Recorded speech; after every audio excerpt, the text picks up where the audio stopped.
We're continuing to look at speed of assaults and that sort of thing and turning issues. And we're very interested. I'll give you an example.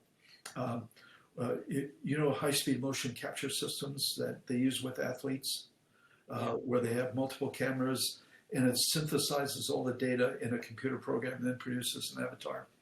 Yeah. We have got that with people shooting and then coming back.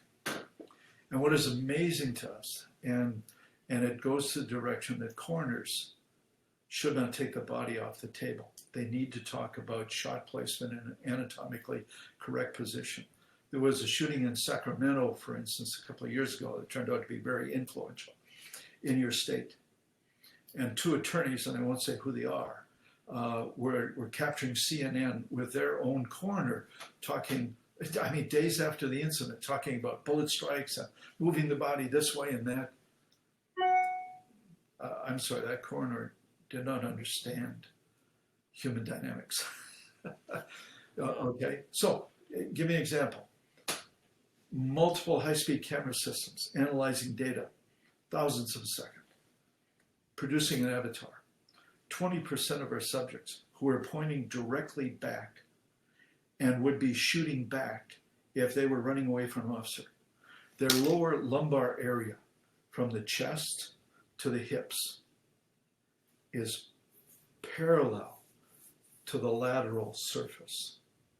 So a bullet would enter at a 90-degree entry into their lower back at the same time they were shooting back at the officer. Right. A coroner would say, an attorney would say, the public would say, this person is no longer a threat. Right. They were running away, they're no longer a threat, and the officer shot him in the back at a 90-degree angle. And the human body at that point in time, and 20% of the subjects had the arm rotated back and they could be shooting back. And I can't do it. I'm seated. I'm older, but these young people were very flexible. And so what we're looking at is we're still looking at those movement dynamics.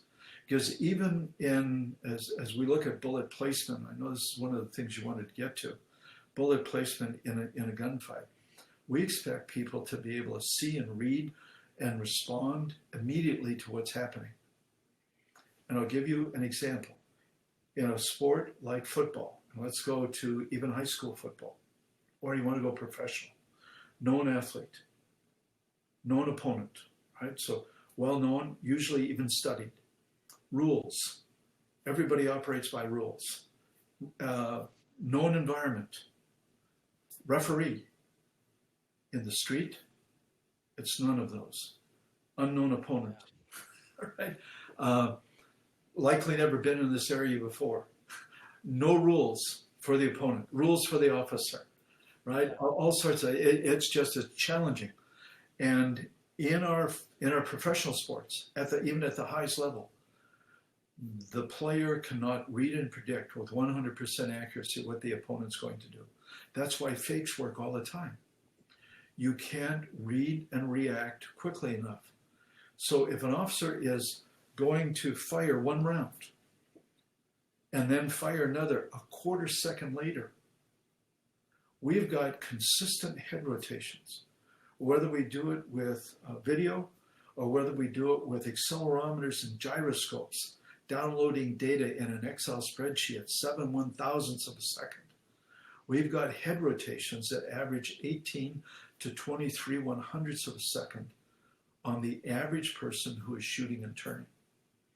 And what that means is if you fire 2 rounds at me at a quarter second apart, bang, bang, your first shot could theoretically hit me in the front of the head, and I will have my body completely turned around a quarter of a second later, and the next shot will hit me directly in the back of the head.